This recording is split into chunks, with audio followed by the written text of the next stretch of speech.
BRS రజతోత్సవ సభ ద్వారా ఆ party అధ్యక్షులైనటువంటి KCR గారు ఆ పార్టీ క్యాడర్లో ఉత్తేజాన్ని నింపారా? రానున్నటువంటి ఎన్నికల్లో ఎట్టి పరిస్థితుల్లో బీఆర్ఎస్ మళ్ళీ అధికారంలోకి వచ్చి తీరుతుంది అంటూ కేసీఆర్ ప్రసంగం తరువాత బీఆర్ఎస్ నాయకుల్లో బీఆర్ఎస్ క్యాడర్లో నిజంగా ఆత్మస్థైర్యం పెరిగిందా అంటే అవునని సమాధానం ఇస్తున్నారు కొంతమంది రాజకీయ విశ్లేషకులు. ఈ నేపథ్యంలోనే అసలు బీఆర్ఎస్ రజతోత్సవ సభ హిట్టా ఫట్టా, ఈ సభ తర్వాత బీఆర్ఎస్ పార్టీ పరిస్థితి ఏంటి అనేది మనం పూర్తి స్థాయిలో విశ్లేషణ చేసుకుందాం. ప్రస్తుతం మనతో పాటున్నారు ప్రముఖ సీనియర్ జర్నలిస్ట్ టీవీఎస్ గారు. సార్తో మాట్లాడదాం. సార్ నమస్తే. సార్ నమస్తే. నిన్న బీఆర్ఎస్ రజతోత్సవ సభ జరిగింది. ఆ సభలో కేసీఆర్ గారి ప్రసంగం తర్వాత నిజంగా క్యాడర్లో ఒక నూతన ఉత్సాహం ఉత్తేజం నిండింది అనేటువంటి వార్తలు వస్తున్నాయి. సార్ ఏంటి నిజంగా నిన్న సభ హిట్టా ఫట్టా అంటే ఏం చెప్తారు? అంటే ఫట్ హిట్ అయిందా, హిట్ ఫట్ అయిందా అర్థం కాల. నువ్వు అడిగిన ప్రశ్న హిట్టా ఫట్టా అంటే నాకేమనిపించిందంటే operation success. Okay, patient dead. Operation success, patient dead. ఎందుకంటే ఆపరేషను పేషెంటు, ఎందుకంటే అక్కడ అధిపతే పేషెంట్. ఆయన నిన్నటిదాకా మరి హాస్పిటల్లో ఆయన తుంటే ఇరిగి ఆయన వైద్యము, ఇప్పుడు కూడా ఆయన మరి ఇది ఆయన శక్తి సన్నగిలినట్టుగా అసలు ఆయన హెలికాప్టర్ ఎక్కలేకపోవడం, అసలు నడవలేని పరిస్థితి మనం చూసాము. ఆ స్టేజ్ మీద నడకలో కానీ, హెలికాప్టర్ దిగేటప్పుడు కానీ, హెలికాప్టర్ ఎక్కేటప్పుడు కానీ ఇవాళ కేసీఆర్ ఆరోగ్యంగా లేరు. ఆయన ఇంకా కోలుకోలేదు. ఇలాంటి పరిస్థితుల్లో ఆయన బీఆర్ఎస్ని ఇంకా నడిపించగలరా? మొన్న ఏదో ఛానల్కి ఇచ్చిన ఇంటర్వ్యూలో కూడా వాళ్ళ అబ్బాయి అదే చెప్పాడు. పొద్దాక కేసీఆర్ని పిలవడం, కేసీఆర్ని ఆయన్ని శారీరకంగా కష్టపెట్టడం, ఇప్పుడు ఆయనకి 71 ఏళ్ళు, ఆయన జాగ్రత్తగా చూసుకోవాలనే తనన్న మాటలు. అంటే అసలు రాబోయే ఎన్నిక కేసీఆర్ ఆధ్వర్యంలో జరుగుద్దా? అంటే రాష్ట్ర వ్యాప్త పర్యటనలకు ఆయన సిద్ధం కాగలరా? ఇది ఇప్పుడు 1.5 ఏళ్ళు అయింది, ఇంకా 3.5 ఏళ్ళు లేదు 3 ఏళ్ళు, ఇంకా 2.5 ఏళ్లలో మరి కేసీఆర్ రాష్ట్ర వ్యాప్త పర్యటనలకు సిద్ధం కాగలరా అన్నారు. ఆయన యొక్క వాయిస్లో పవర్ ఏం తగ్గలేదు, కానీ ఫిట్నెస్ ఇవాళ ప్రశ్నార్థకంగా, ఫిజికల్ ఫిట్నెస్ ప్రశ్నార్థకంగా మాట్లాడినంతసేపు మరి మామూలుగానే పవర్ఫుల్ స్పీచే ఇచ్చారు, కానీ ప్రజలకు అది అంత ముద్రపడింది. మీరేమో పవర్ఫుల్ స్పీచ్ ఇచ్చారని చెప్తున్నారు, కానీ ప్రతిపక్ష అంటే ఇప్పుడు అధికార పక్షమేమో అహంకార ధోరణితో ఆయన మాట్లాడారు. వాళ్ళ పార్టీకి సంబంధించినటువంటి కార్యకర్తలనే ఆయన అసభ్యకరంగా దూషించారు అన్నట్లుగా వాళ్ళు చెప్తూ ఉన్నారు. అంటే పవర్ఫుల్ స్పీచ్ అంటే కంటెంట్లో పవర్ లేదు. నేను ఆ విషయంలో వాళ్ళతో కూడా ఏకీభవిస్తాను. వాయిస్ కొంచెం పర్వాలా, ఫిజికల్గా ఉన్నటువంటి ఆ శక్తి కన్నా ఆయన గొంతులో శక్తి మాత్రం ప్రతిధ్వనించింది. అర్థం కాల, దానిలో ఎంత సారాంశం ఉంది, ఎంత సబ్జెక్ట్ ఆయన ప్రజలకు చెప్పగలిగారు అనేది అసలు ఏమీ లేదు. ఇప్పుడు పంచులు కూడా ఏం పేలాయి. ఇప్పుడు తనన్న మాటలు కూడా ఒక రకంగా నాకు చాలా ఎబ్బెట్టుగా కూడా ఉన్నాయి. గాడిదలకి గడ్డేసి బర్రెల పాలు పితికితే ఎలా అన్నాడు. ఎవరు గాడిదలు, ఎవరు బర్రెలు? గాడిదలకి గడ్డేసింది ఎవరు? మీరు ఎవరిని అవమానించారు? ఇప్పుడు గాడిదలు కాంగ్రెస్ వాళ్ళు అనుకుందాం, సరే వాళ్ళు ఒప్పుకున్నా ఒప్పుకోకపోయినా కేసీఆర్ దృష్టిలో. అంటే గాడిదలకి గడ్డి పెట్టేవాళ్ళని ఎవరిని అవమానించాడు? ప్రజలను అవమానించినట్టు కనపడతా. అంటే తెలంగాణ ప్రజలు గాడిదలకి గడ్డేసేవాళ్ళ? మరి మీకు కూడా వేసారుగా గడ్డి 2 సార్లు. నెక్స్ట్ వచ్చే క్వశ్చన్, అంటే మనం అడగటం కాదు కేసీఆర్ని, ఇప్పుడు మిమ్మల్ని 2 టర్మ్స్ గెలిపించారు, 10 ఏళ్ళు గడ్డేసిన గాడిదలు ఏం బీకాయి అనే ప్రశ్న వస్తుంది కదా. ఇప్పుడు వాళ్ళని నువ్వు 1 ఏళ్ళు చూపించి నువ్వు గాడిద అంటే మనకు 4 ఏళ్ళు, మనం 4 సార్లు గాడిదలు అవుతాం కదా. ఇప్పుడు ఈయన అన్న మాటలు, కేసీఆర్ అన్న మాటలు, బర్రెల పాలు బితికితే ఎలా అంటే మీరు బర్రెల ఏం పాలు ఇచ్చారు? 10 ఏళ్ళు మీరు ఇచ్చిన పాలు తాగి పాపం తెలంగాణ ప్రజలు లావైపోయారా? బక్క చిక్కిపోయారు. ఏది ఆర్థికంగా ఇవాళ 7 లక్షల కోట్ల అప్పుల్లో ఈ రాష్ట్రం ఉందంటే అదే విభజనప్పుడు సంపన్న రాష్ట్రం. ఇప్పుడు ఆయన అన్న మాటలు నాకు అదే అర్థం కాంది. కత్తి వాళ్ళ చేతికి ఇచ్చి నన్ను యుద్ధం చేయమంటే ఎలా అంటాడు. ఇది పోయినసారి కూడా అన్నారు, ఇప్పుడే కాదు, పోయినసారి బహిరంగ సభలోనూ అదే వాడారు. కత్తి వాళ్ళ చేతికి ఇచ్చి నన్ను యుద్ధం చేయమంటే ఎలా అంటే, కత్తి లేని కేసీఆర్నా మనం చూస్తోంది. అసలు కత్తితో పుట్టాడు మన కేసీఆర్ అనుకున్నాం. కత్తి ఎత్తుపోయాడు రేవంత్. కేసీఆర్ కత్తి ఎవరెత్తుకెళ్ళారు? కత్తి లేని కేసీఆర్ ఇవాళ తెలంగాణ ప్రజల అభిమానం ఏం పొందగలరు, ఆ పార్టీ ఏం పొందగలరు? బాహుబలి వేదిక అన్నారు. ఆ వేదికని ఏమన్నా మన ప్రచారం, మన మీడియా హైలైట్ చేసిందంటే, అబ్బో పెద్ద వేదిక, బాహుబలి వేదిక అనగానే నాకెందుకో మీటింగ్ అయిపోయిన తర్వాత బీఆర్ఎస్ బలి అనిపించింది. బాహుబలి కాదు, బీఆర్ఎస్ బలి అనిపించింది. అంటే సమీప భవిష్యత్తులో ఇప్పుడు జన సమీకరణ చేశారు. మీరు అన్నది కరెక్టే, జనం వచ్చారు. అంటే జనం వచ్చారా, తెప్పించారా? ఇవాళ జనాన్ని నమ్మే పరిస్థితి లేదు. ఏ రాజకీయ పార్టీకైనా జనం వస్తున్నారు, వీళ్ళు తెప్పిస్తున్నారు. అంటే వాళ్ళకి కావాల్సిన సరంజామా అంతా వీళ్ళు సిద్ధం చేస్తున్నారు. వాళ్ళు వాటి కోసం వస్తున్నారో, వీళ్ళ కోసం వస్తున్నారో. ఇప్పుడు పార్లమెంట్ ఎన్నికల్లో వీళ్ళకి వచ్చిన ఓట్ల శాతం ఎంత? 17%. అసెంబ్లీ ఎన్నికల్లో 37%. ఇప్పుడు వచ్చిన జనం 17% ఓటింగ్ని ప్రతిబింబించే జనమా, 37% ఓటింగ్ని ప్రతిబింబించే జనమా? అసలు ఈ జనం రేపు రాబోయే ఎన్నికల్లో 37% నిలబడతారా, 17% నిలబడతారా, 7%కి పడిపోతారా? ఇది ఇవాళ సబ్జెక్ట్. ఇది నేల విడిచి సాము చేశారు అధికారంలో ఉన్నప్పుడు. ఇప్పుడు ఏదో ప్రజల్లోకి వెళ్ళినా ఎలా? ఇప్పుడు తన అన్న మాటలు మనం, ఆయన స్పీచ్ని ఆశాంతం మనం గమనిస్తే, అసెంబ్లీలో మా వాళ్ళు అడిగే ప్రశ్నలకే వాళ్ళు వల్లగాటలేదు ఆన్సర్ ఇవ్వడం, నేను అవసరమా అన్నాడు. అంటే ఎలవా? ఈ సభ తర్వాత అయినా కేసీఆర్ సభకి వెళ్తారనుకున్నాం, శాసనసభకి వెళ్తామని అనుకున్నాం. కానీ వెళ్ళే అవకాశం లేనట్టుగా కనపడుతుంది. నిన్నటి ఆ వాక్యంలో, ఆయన స్పీచ్లో, మా వాళ్ళు అడుగుతున్న ప్రశ్నలకే వాళ్ళు బెంబేలు ఎత్తిపోతున్నారు, నేను వచ్చి అడగాల అన్నాడంటే ఇంకా ఆయన వచ్చి అడిగే అవకాశం లేదన్నమాట. అసలు మీరు అన్నారు ఏంటి, అహంభావం అన్నట్టుగా. కాంగ్రెస్ వాళ్ళు, వేరే వాళ్ళు ఒక అహంభావం కనపడుతోంది, పవర్ఫుల్ కాదు అక్కడ ఉన్నది అని అంటూ నిజంగానే అలాగే కనపడింది.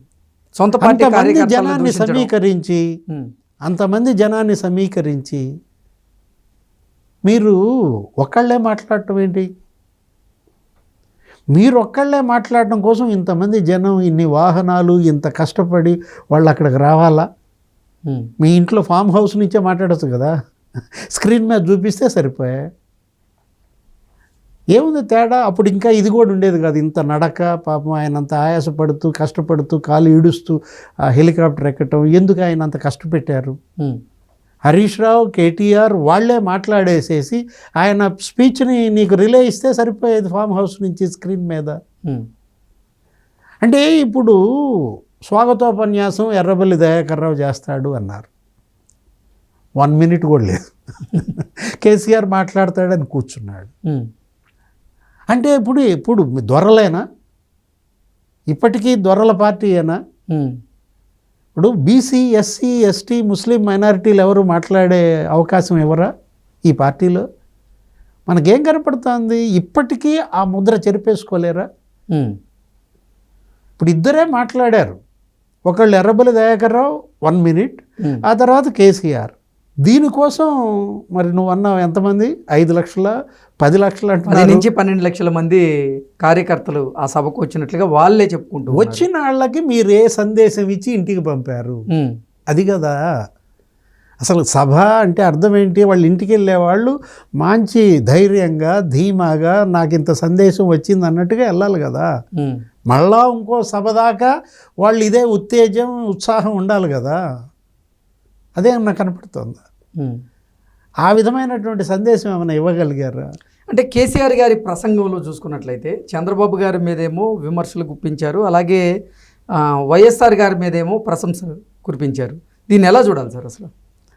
అంటే చంద్రబాబు పేరెత్తేమి విమర్శలు చేయకపోయినా ఏది తెలంగాణ అనేదే సభలో వినపడకుండా చేశారు. ప్రణయ్ భాస్కర్ ఏదో తెలంగాణ అని ఎత్తితే అప్పట్లో అసలు ఆ పదమే ఇక్కడ వినపడటానికి లేదన్నట్టుగా ఏదో సర్క్యులర్ ఇచ్చారనో ఏదో అన్నారు. లేదు రాజశేఖర రెడ్డి ఆ స్కీమ్ గురించి ఏదో మాట్లాడాడు, ఆరోగ్యశ్రీ స్కీమ్ గురించి. అది మంచి స్కీమ్ అని చెప్పారు, దాన్ని అసలు రివైవ్ చేయమనో మార్చేయమనో నేనంటే అది ఉపయోగపడుతుందన్నారు. నాకే కక్ష లేదు కాబట్టి కంటిన్యూ చేశాను. అంటే ఈయన పెట్టిన స్కీములు వాళ్ళు రద్దు చేశారనా? ఒక అక్కసు కనపడుతుంది కేసీఆర్ స్పీచ్లో. ఏది అధికారం కోల్పోయానన్న అక్కసు కనపడింది, ఒక అహంభావం మరి కనపడింది అనమాట.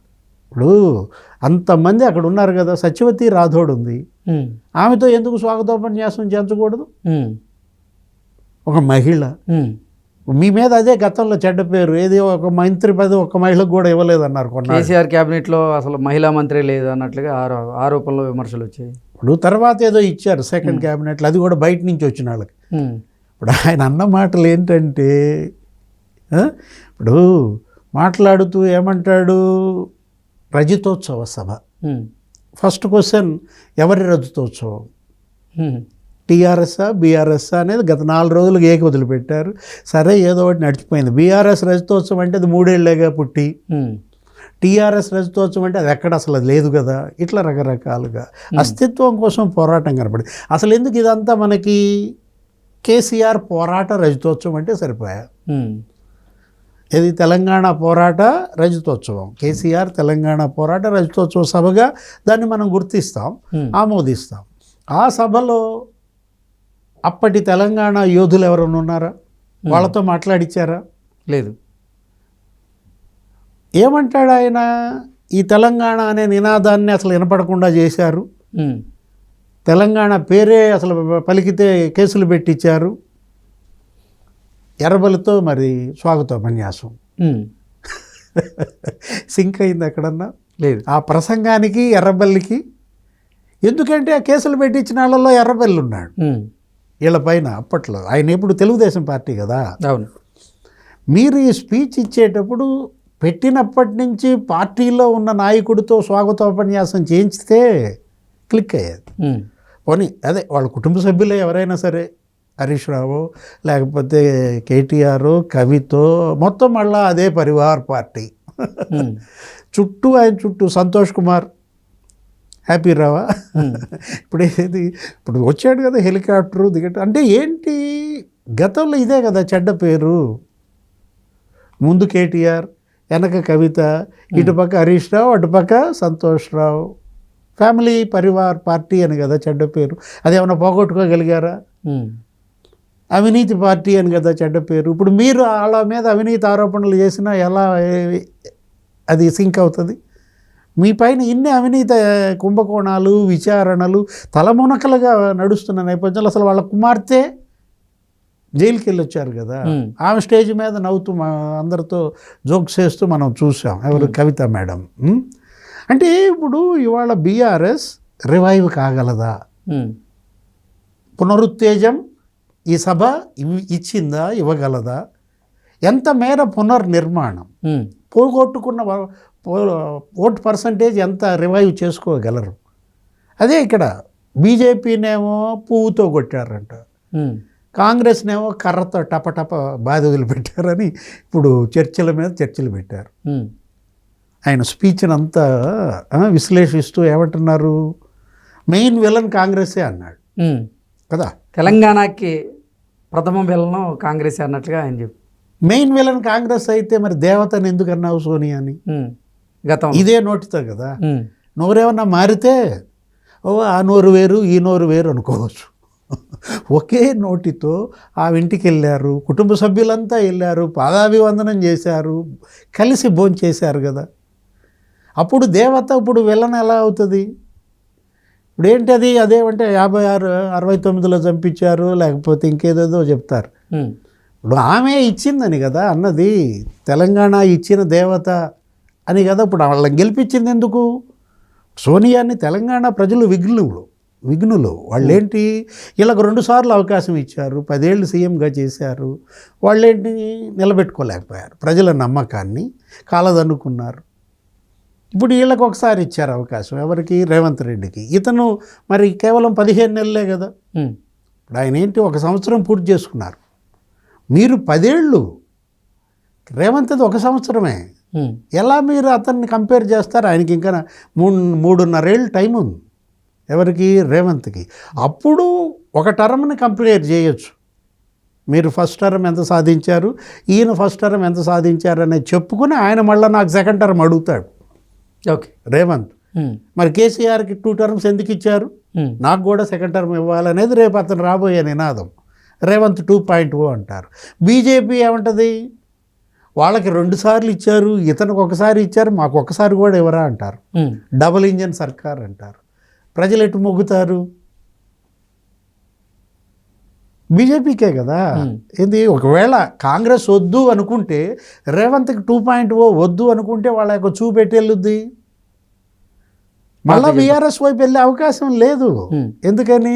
2 సార్లు ఇచ్చాము, ఇక చాలు. ఇక్కడ ఇతనికి ఒకసారి ఇచ్చాం, రెండోసారి ఇద్దామా వద్దా అనేది నిర్ణయిస్తారు. ఓకే, ఇక అసలు ఇవ్వని భారతీయ జనతా పార్టీ వైపు మొగ్గుతారనేది కనపడుతున్న సత్యం.